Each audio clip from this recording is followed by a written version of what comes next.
السلام عليكم، مرحبا بكم معايا في فيديو جديد. نتمنى تكونوا في احسن الاحوال وانتم تشاهدوا هذا الفيديو.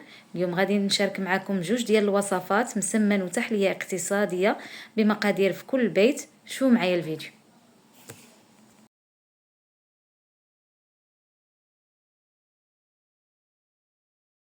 بسم الله على بركه الله. هنايا غادي نشوفوا المقادير ديال المسمن. تقريبا هنايا عندي 600 غرام ديال الفرينه اي الدقيق الابيض، وعندي هنايا تقريبا 200 غرام حتى 300 غرام ديال السميده الفينو الاصفر.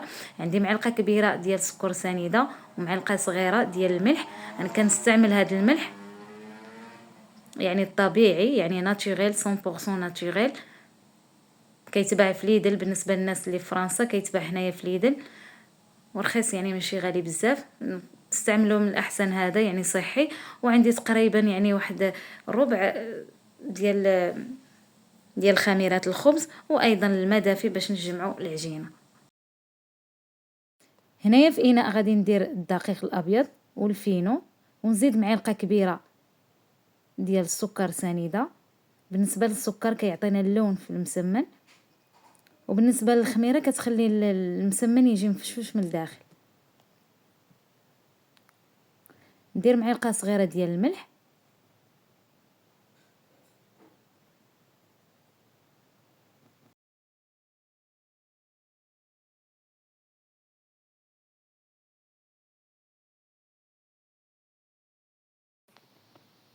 ومن بعد غادي نزيد الماء دافي ونجمع العجين حتى نحصلوا على عجينه متماسكه ما تكونش قاصحه.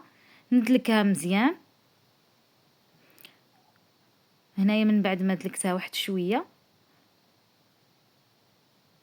ونخليها ترتاح 15 دقيقه.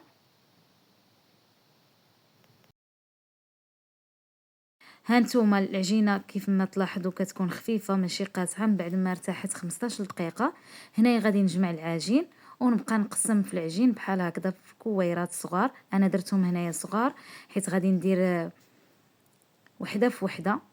بالنسبه اللي بغاهم كبار كيدير على حسب، يعني كل واحد وعلى حسب المسمن. انا بغيت ندير هنايا وحده في وحده باش انه يجيني مرق من الداخل بزاف. من بعد هنايا غادي ندير، بعد ما كملت هنا الكويرات ديال العجين غادي نزيد هنا الزيت ونخليه تاني يرتاح، ومن بعد غادي نبديو في التقراص. بالنسبه هنا للتورق غادي نحتاج الزيت والزبده مذابه والدقيق الفينو اي الدقيق الاصفر مع الخميره نتاع الحلوه. من بعد غادي نطلق العجينه بحال هكذا كما راكم تشوفوا في الفيديو. ندير رشه ديال الزبده ورشه ديال السميد، ومن بعد غادي نطوي.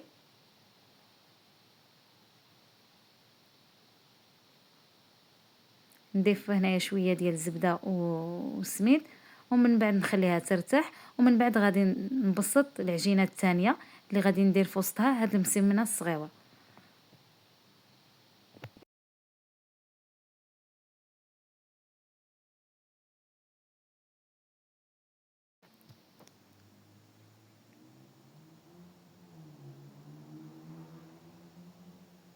صافي هنايا نبسطها مزيان وندير لها شويه. درت هنايا شويه ديال الزبده، هنايا وقف لي الفيديو. ومن بعد زدت السميد ودرت المسمنه اللي كنا طويناها من قبل، ونحاول انني ندير شويه الزبده وشويه السميد ونطويها ونخليها ترتاح. غادي نكمل كامل العجين اللي عندي المسمن اللي عندي.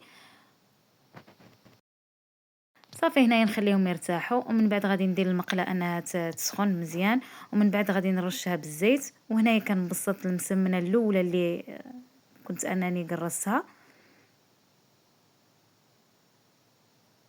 صافي وغادي نبدي بالطياب.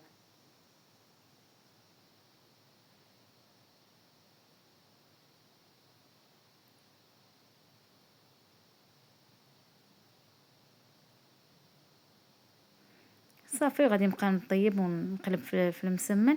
شوفوا كيفاش كيجي هشيش وحمر، وايضا عطينا واحد اللون زوين وهشيش من الداخل. هنايا المسمن انكم جهدوا البوطه ما تخليوهاش ناقصه بزاف باش يجيكم المسمن خفيف وكيتنفخ يعني في المقله باش هكذا كيكون مورق من الداخل. صافي غادي نكمل بحال هكذا في الطياب. صافي غادي نكمل في الطياب حتى انني نكمل المسمن. هنايا كنت كملته. هنايا شوفوا كيفاش جا المسمن، كيكون خفيف من الداخل وهشيش، وايضا ما كيكونش شارب في الزيت.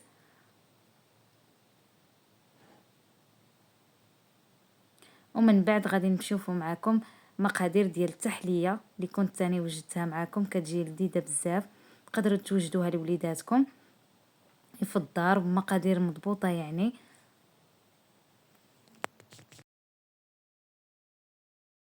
بالنسبه للمقادير ديال التحليه غادي نحتاجو نصف لتر من الحليب. عندي الفاني السائله، تقدروا انكم ديروا فاني سكر.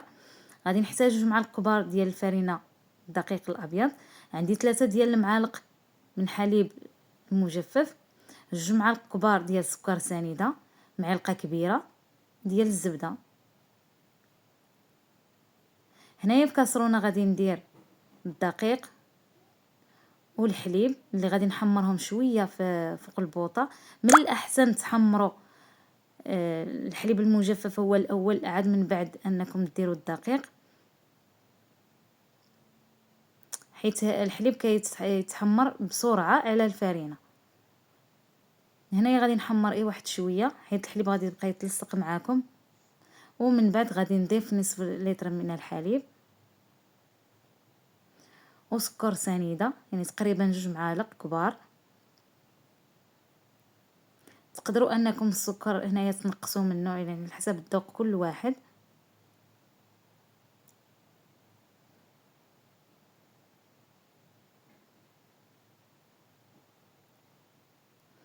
هنا نخليه مع التحريك يعني حتى يتقال معنا الخليط. وهنايا غادي نضيف معلقه كبيره ديال الزبده ونحرك مزيان، ونضيف الفاني.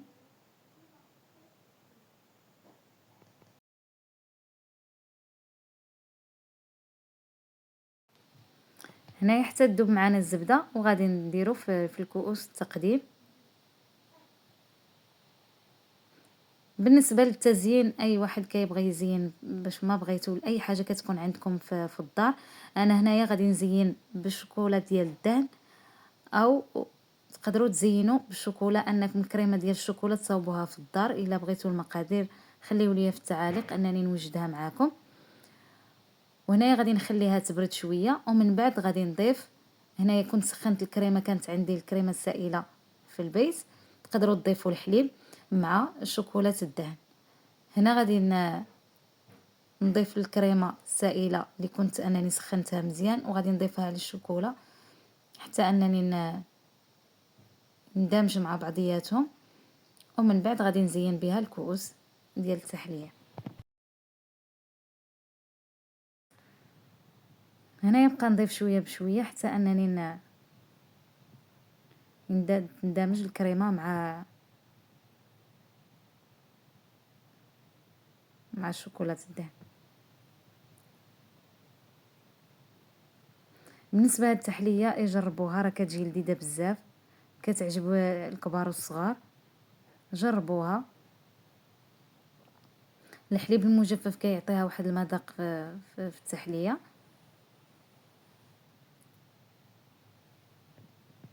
وهنايا كنضيف هنايا الكريمه والشوكولا. نحاول انني نقادها في الكؤوس.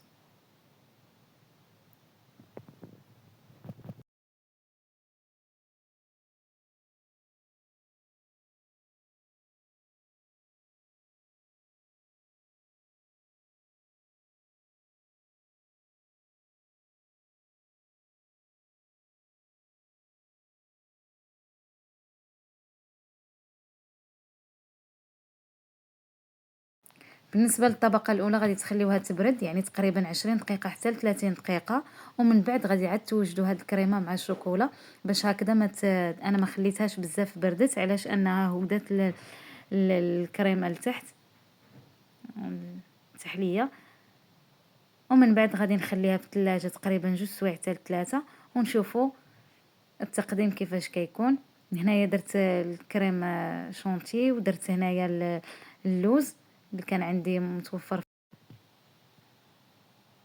نتمنى هاد تحليتنا الاعجاب ديالكم. ما تنساونيش بلايك واشتراك ودعم القناة. في امان الله، والسلام عليكم ورحمة الله تعالى وبركاته.